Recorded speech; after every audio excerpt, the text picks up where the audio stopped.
A young woman, Luna, arrives at a rest stop having to use the restroom badly. She exits the car in a rush, leaving her keys and phone in the car. She thinks nothing of it due to how completely empty the rest area is. She gets to the restroom and enters a stall. As she does, the sound of footsteps enter the restroom slowly. Luna looks under the stall, examining the feet standing by the sink. The person slowly walks back out and Luna finishes using the restroom quickly. Luna rushes back to her car, examining all sides in fear. She enters her car and realizes that her keys and phone are gone. Before she can act, a hand comes from behind and covers her mouth with a rag, putting her to sleep. The man, Luth, exits the car calling out to his partner, Jude. Jude comes out from hiding and calls their boss on the phone to inform that they have captured another girl. Luth realizes he dropped Luna's car key. During this, Luna wakes up. She gets out of the car and runs to the nearby forest. Luth and Jude chase after her. Luth manages to grab a hold of her shirt and rips a piece off as Luna runs away. The torn piece of cloth falls to the ground as Luna is heard being tackled by Luth in the background. Luna is then shown being transported to a mysterious location by a mysterious group of men.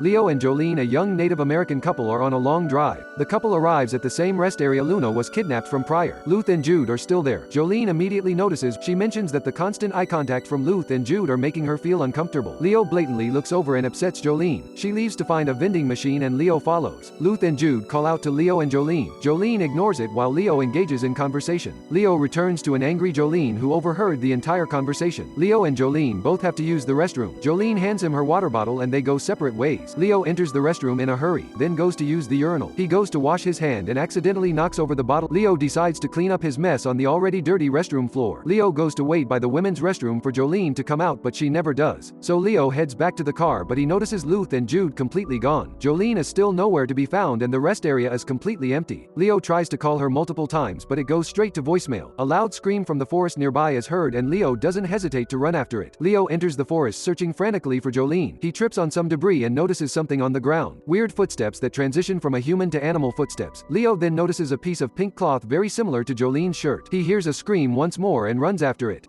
A flashback occurs and it's Jolene entering the restroom from earlier. She enters a stall and Jude's footsteps enter again, just like from before. This time she stays by the sink. Jolene exits the stall and goes to wash her hands but notices only one sink is working, the one Jude is at. Jolene asks if she can wash her hands and Jude doesn't budge. Instead she mentions how scary it is in this area due to the vast number of women going missing. This frightens Jolene and she goes to leave, but Luth is waiting by the door. Jude grabs Jolene and Luth then punches Jolene, knocking her unconscious. Luth and Jude go to grab her and get into a quick argument about how risky this kidnapping is. Luth mentions that wasting time won't get them paid. They grab Jolene and leave while Leo is still in the restroom. Luth and Jude drive to a nearby location with an unconscious Jolene in the backseat. Two men, Emil and Ren, are there to greet them. Emil is immediately upset that Luth has brought another one, mentioning that they're drawing too much attention to the area. Emil and Ren carry Jolene inside while Luth and Jude head back to the rest area. Emil and Ren enter the building, an abandoned winery full of more men. They drop her off in a private room to meet the boss. The boss remarks on how Luth and Jude aren't following his orders. He then inspects Jolene. He mentions how pretty she is and how much money she'll bring regardless of how risky it's getting. Jolene awakens frightened and backs into a corner, while Emil and Ren are standing in the doorway. The boss asks for her name. Ren answers for her. This upsets the boss and he kicks Ren out of the room. The boss begins to explain how beautiful of an operation he has. Jolene uses this time to get up. As the boss turns back to Jolene, she makes a run for it. Emil scoffs at her action while the boss is disheartened. Jolene exits the room and comes across the multiple more men that are in on this sex trafficking ring. All the exits are guarded, so she runs into one of the back rooms. What she comes across isn't any better. Multiple girls sitting on a cold floor with another henchman, Vincent, on watch. Shortly behind her as the boss grabs her. He explains to her what's going on here, that he has all of his girls held here until they leave tonight. Jolene breaks out of his grip and backs away. The boss approaches her and caresses her arm, assuring everything will be okay as long as she doesn't cause any problems. He then lets Ren take her and puts her in a private room. Jolene is thrown into this room with another girl, Luna, the one kidnapped previously. While Jolene frantically looks for a way out, Luna examines her calmly. Jolene wants out while Luna accepts her place. They get into a conversation about how, when, and why they're both here, but get interrupted by the sound of a man beating one of the girls. Emil is in the back room beating one of the girls, Susan, badly. Vincent feels uncomfortable watching this and leaves to get the boss. When the boss arrives, he's upset at what he's seeing, but Emil claims she spent all her profit on herself. The boss then tends to Susan and he takes her away because he needs to talk to her privately. Before he can leave, Emil stops the boss, stating that leaving tonight isn't soon enough. The boss agrees but says with how big of a move this is, they need to wait for their partner to arrive with the trailer. Emil then agrees but says no more girls should be kidnapped if that's the case. The boss hesitates but agrees and sends Emil and Vincent to send the word to Luth and Jude at the rest area. Emil and Vincent leave the winery and get into an argument about Vincent snitching on Emil for beating Susan. Vincent asks himself what he's doing there, and Emil gets upset even more, stating all that empathy he has is going to get everyone caught. They get into the car and drive into the forest.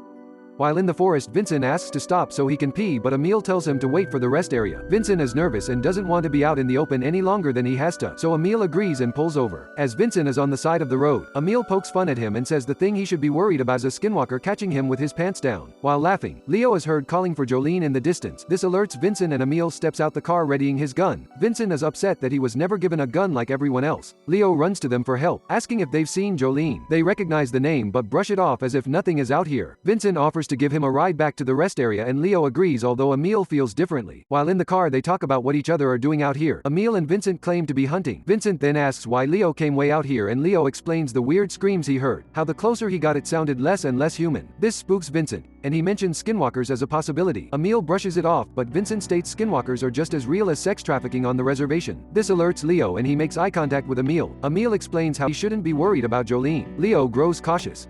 They arrive at the still empty rest area and Leo immediately begins to look and call for Jolene. Emil and Vincent walk towards the booth where Luth and Jude are once again. Vincent mentions how bad of a situation this is, and Leo overhears. He asks them, "What's bad?" Emil brushes Leo off. Leo grows even more cautious but continues to look for Jolene. Luth gets angry about Leo being here while Emil gets angry about Jolene getting kidnapped in the first place. They argue back and forth until Leo finally intervenes asking for help once again. Emil continues to brush him off until Leo gets upset, now calling out Luth and Jude's disappearance along with Vincent's mention of sex trafficking. Leo leaves the conversation frustrated, pulling out his phone to call for Jolene once more. This alerts Luth and he tells Emil to go take care of it. Emil goes over to Leo and rips the phone out of his hand while reaching for his gun. They get into a scuffle over the gun while Luth aims his gun at the both of them. Luth fires, shooting Emil in the back, killing him. Jude yells angrily while Vincent hides. Leo grabs Emil's gun that fell out of his back pocket and runs for cover behind his car. Luth continues to fire at Leo while Leo hides behind cover with the gun. He finally gets the courage to fire back, but he doesn't realize the safety of the gun is on, so he ducks back behind cover. As he tries to get the safety off, Luth sends Jude out to attack him. Jude approaches Leo as he gets the safety of the gun off. He peeks out from the car and shoots Jude in the chest, killing her. This angers Luth and he rushes Leo. He's out of ammo and throws his weapon at Leo, knocking him on the ground. Luth punches Leo in the face, but Leo gets on top of Luth and punches him back. In the midst of all of this, Vincent runs past the two fighting and goes for the car. The keys aren't in the ignition. Leo has Luth beat and yells at him for the location of Jolene. Luth calls Leo a savage, angering Leo. Leo then punches Luth until he's dead. Leo falls over from exhaustion and sees Vincent running away into the forest. Leo gets up and walks away from Luth. He realizes everyone is dead. Leo throws up in a trash can and, with the gun now in his hand, he runs into the forest, where Vincent escaped. Vincent is running frantically into the forest and stops by a tree to catch his breath. Now on his own and already questioning his place in this sex trafficking ring, he feels frightened. The sound of trees rustling is heard, and he ducks behind the tree to hide. Thinking it's Leo chasing after him, he yells out claiming he'll help him and doesn't want any trouble. Without a response, he runs away back to the abandoned winery.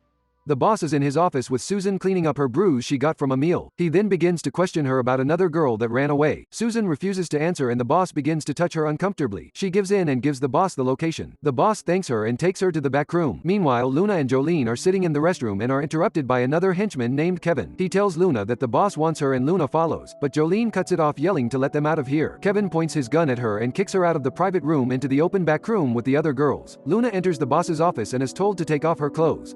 Susan calls out to Jolene and they have a conversation. Jolene asks how, when and why they're all there and claims they need to get out immediately. Susan lets her know that the only way to escape is with patience. Jolene disagrees and wants out now. Susan is upset at the information and tells her that this is the way it is. The boss exits the office with Luna and gives her back to Kevin to be escorted to the back room. Another henchman, Dev, complains to the boss about why they're sitting around and not doing anything. The boss finds it disrespectful, but before he can do anything, Vincent rushes into the winery out of breath. He breaks the news to the boss that Leo killed everyone looking for his girlfriend. The boss is angry that Vincent did nothing and put their whole operation in jeopardy. Vincent claims he didn't have a weapon, but the boss doesn't care. Vincent claims this area is much too dangerous now. The boss agrees and shoots Vincent in the head, killing him. The boss creates a plan and sends 3 henchmen, Wesley, Dev and Omar, to go clean up the rest area before anyone sees. Although the only car they had was taken by Emil, so they will need to walk there. The other henchmen are given their orders and they begin to move. Luna was dropped off back with Jolene. Jolene is scared, asking what happened and why a gunshot went off in the building. Although Luna is the complete opposite, she has been broken by what happened to her. Luna breaks and yells at Jolene to stop trying. There is no way out. Jolene stops and instead tries to console Luna. They sit in silence.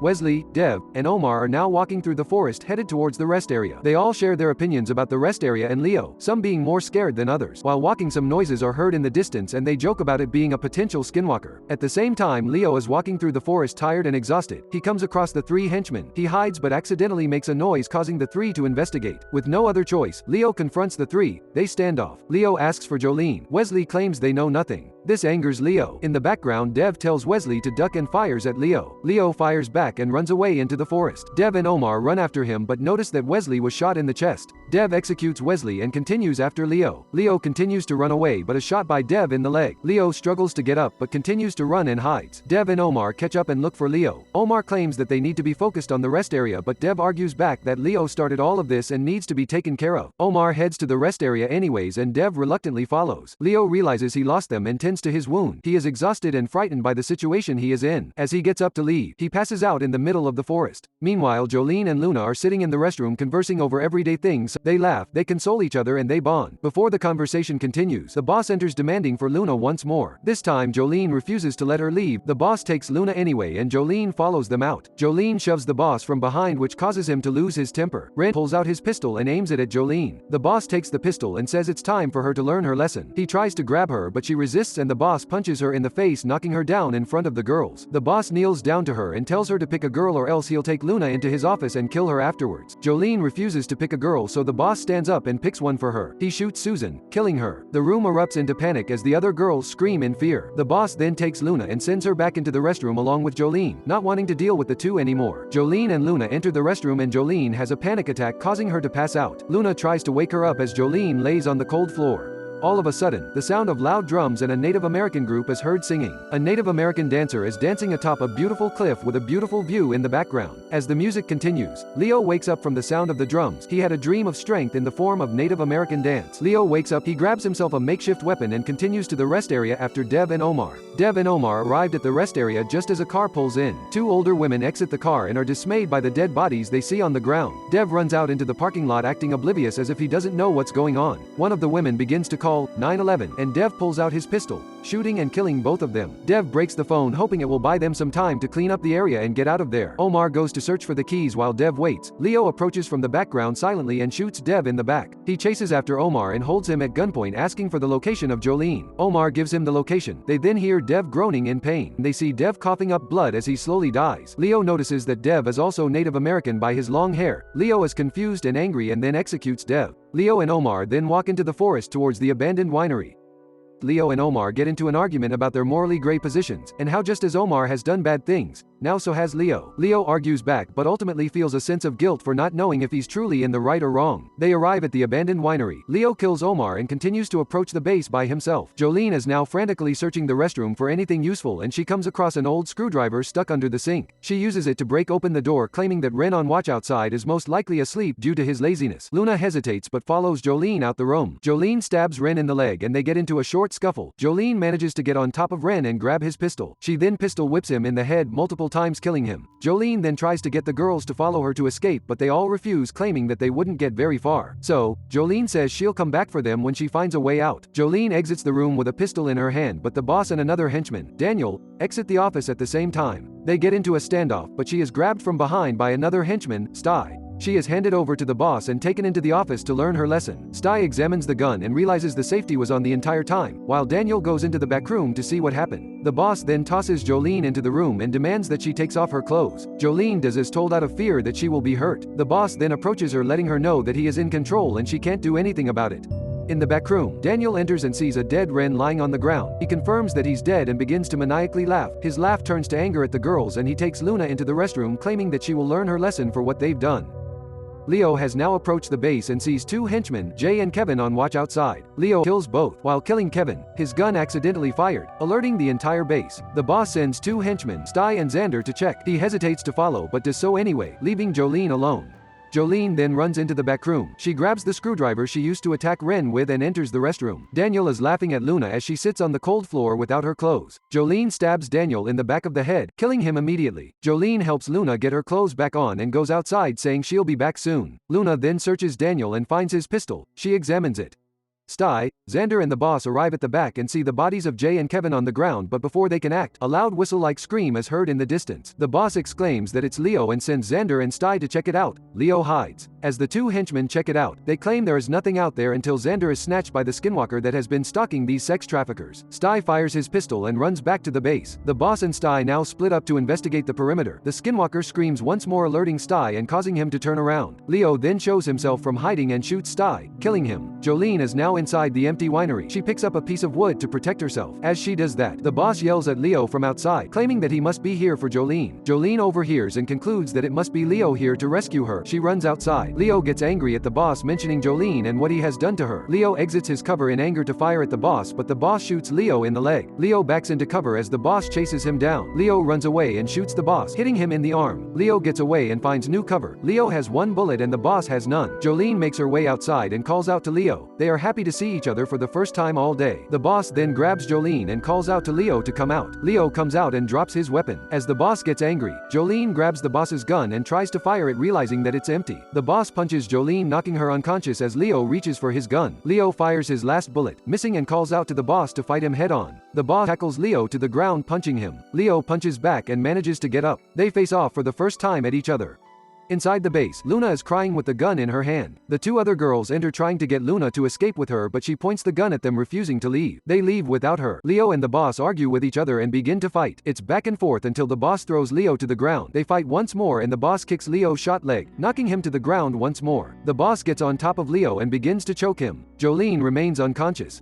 All of a sudden, the sound of a car driving is heard and Jolene wakes up inside the car with Leo. She is dreaming. They are driving together just like earlier in the day. Jolene begins to cry and remembers everything that has occurred between now and then. Leo then yells at Jolene, telling her to wake up. Jolene then wakes up and sees Leo being choked by the boss. She grabs her piece of wood and hits the boss over the head, knocking him to the ground. She then hits the boss multiple times until he is dead. Leo pulls her off and hugs her. Leo tries to get her to leave, but Jolene won't leave without Luna. She runs back inside. Leo chases after her. As they enter the winery, Luna is pacing back and forth with the pistol in her hand. Jolene tries to get her to leave, but Luna points the gun at her, claiming she doesn't want to live anymore. Leo catches up and points his gun at Luna, not knowing the situation. Jolene stops him, but before she can do anything, Luna shoots and kills herself. Leo grabs Jolene and forces her to leave the building. Later, Leo and Jolene are walking through the forest. Jolene begins to cry and Leo tries to console her. He also lets her know that they need to stay quiet because there is something lurking in the shadows, the skinwalker.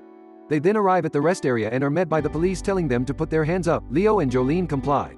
Time has passed and Jolene is now driving in the car all by herself. She is listening to the radio break down the news about the sex trafficking ring that she was kidnapped by. Jolene arrives at her destination. She is visiting Leo in jail. They sit down facing each other. Leo tries to joke with her while Jolene is quiet, still traumatized by the entire situation. Leo tries to explain to her that there was no other way but to fight for their own survival. Jolene understands and agrees, but is confused on why Leo didn't call the cops sooner. Leo doesn't have an answer but says that he was afraid if he didn't act fast enough that he would lose her. He assures her that she is safe, but this causes Jolene to cry. She breaks down and sadly explains to Leo that nothing will be the same after this. Leo listens solemnly as they end their conversation on sour terms. Before the credits roll, two boys are seen camping in their backyard. They laugh, argue, and tell stories. One story about a skinwalker that scares the younger boy, insinuating that skinwalkers will return.